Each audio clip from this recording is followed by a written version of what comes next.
Hey guys, Pirch here for BassResource.com. I want to give you 3 great techniques to fish in the summer. Now summertime, a lot of times it's great fishing. Fish are feeding a lot, so there's way more than 3 things that you can be doing. But I'm just going to talk about 3 today because I want you to just have a few things to take with you and go catch some fish, have some fun. So summertime is a great time for deep cranking. I really enjoy deep cranking. It's one of those things where you could fire up a school and make 5 casts and catch 5 of the biggest fish in the lake. It's just really a fun time, and occasionally you just have that spectacular, memorable day, and deep cranking is just a great way to fire them up and get them.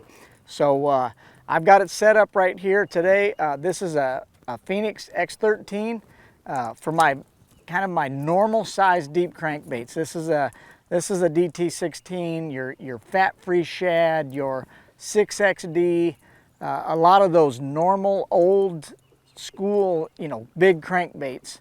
The X13 is going to be my go-to. Now, if you're going with like bigger ones, modern day cranks, we've got some giant ones. 8XDs, 10XDs, these big giant crankbaits that are coming out. All the hard bait companies have them. I'm going to bump up to the X14, the Finesse X14. It's got a little more body in the rod. Still acts like a crank rod, but it'll sling those big baits with the right recoil that doesn't break your rod, for one, and 2, allows you to really make that bomb cast. And that's an important thing when you're deep cranking. I want to make long casts. Don't just put a little bit of line on your reel, make short casts. Make sure you are getting that bait as far from the boat as you can. And I'm backing the reel all the way off, and I want to sling that thing till I empty my reel.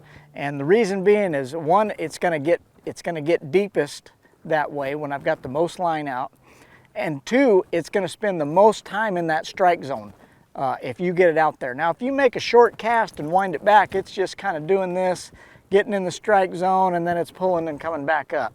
You want to get out there where it gets down to the strike zone, and it spends a whole bunch of time hunting through that, whether you're fishing a shoal, a ledge, a shell bed, a rock pile. Out west, there's a lot of rock piles, maybe an old Indian ruin hump, things like house foundations.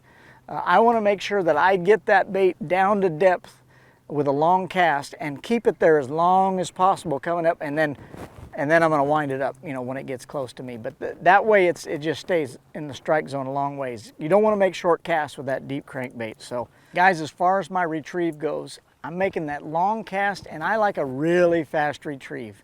You almost can't reel it too fast. It'll take some getting used to, building that endurance up to go out and do that for very long. But winding that thing fast through those fish triggers them to bite. And you almost can't wind it too fast. So, this is like a 6.3 to 1 reel ratio, so you're not wearing yourself out, trying to wind a super fast reel. And you can go faster, but this is a good standard one to keep you from getting super worn out, but I'm winding it pretty darn hard. As I reel it, I might give it 1 or 2 pauses on the retrieve and maybe snap it on the way up, snap it and stop it, see if they're following, and they'll just come get it. But generally a fast retrieve, 1 or 2 pauses on the way back, and those are good ways to trigger those fish. The other good way is hitting an object on the bottom, getting it to glance off one thing or another can trigger those bites as well. So a deep diving crankbait is going to be a fun way to catch them in the summer, and again, you get some big fish on them. The next thing I'm going to have, I almost never go, there's not a season of the year that I don't have a drop shot rigged.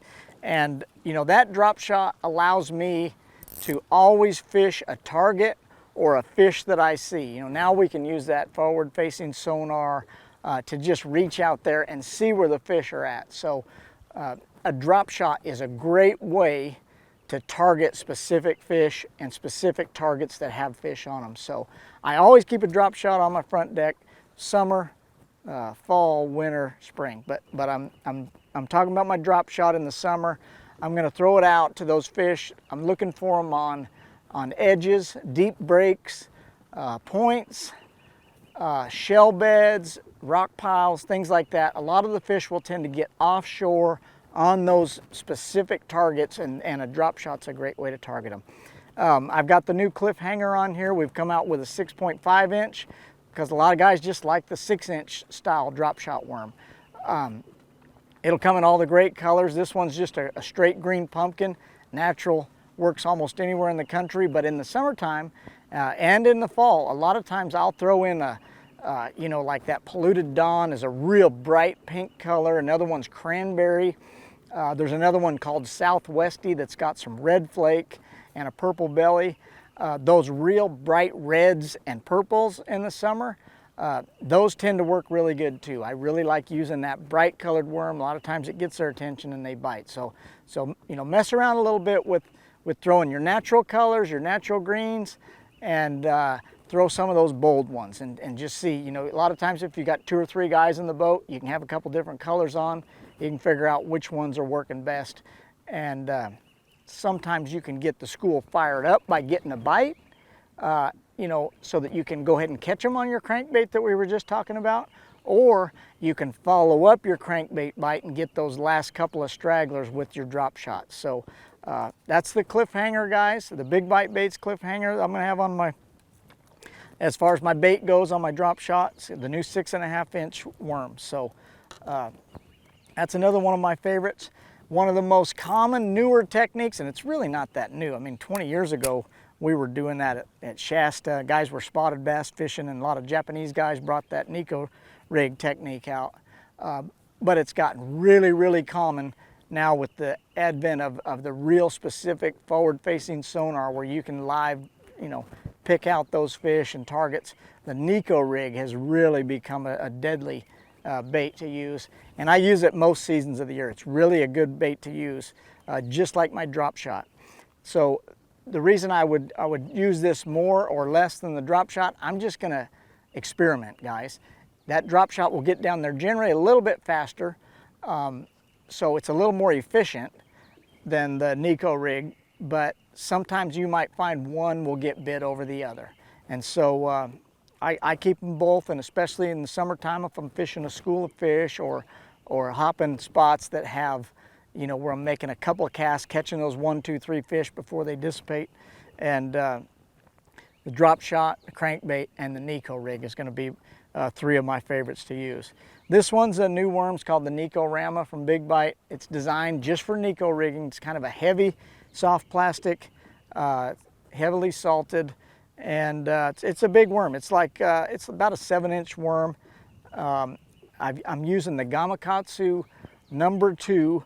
This is the B10S Stinger. Now there's a lot of Neko rigging hooks out there, but in my experience, this is the very best way to get a good hookup and to land the fish. I've tried them over the years. I've tried, you know, little nose hooks. I've tried straight shank hooks, and this B10S Stinger from Gamakatsu, the number 2, is just become the most, just the most successful in fish hooking and landing. You know, historically, a lot of times you might set the hook and that hook just comes right out, the fish gets your worm, and you don't get a hook in them. This hook really hooks them well, and I like a number 2 most of the time. It's a little bit gaudy. It looks, you know, it's kind of big on there, but it just catches them. And I don't know why that Neko rig catches them so good, but it catches them really, really well. I've got a nail weight in the front right here. I've threaded it in. I want to make sure it's nice and straight. I don't want a curve or a bend. That way it's spiraling or doing something funky. I want it to kind of just glide down. And when it hits the bottom, I might just pulse it a little bit. A lot of times you can pulse it right there and talk that fish into biting, or you can drag it a little bit. If you're on a shoal or on a river that has a ledge, you know, it's a good drag bait as well. You know, it'll just kind of shake along and be a good natural offering.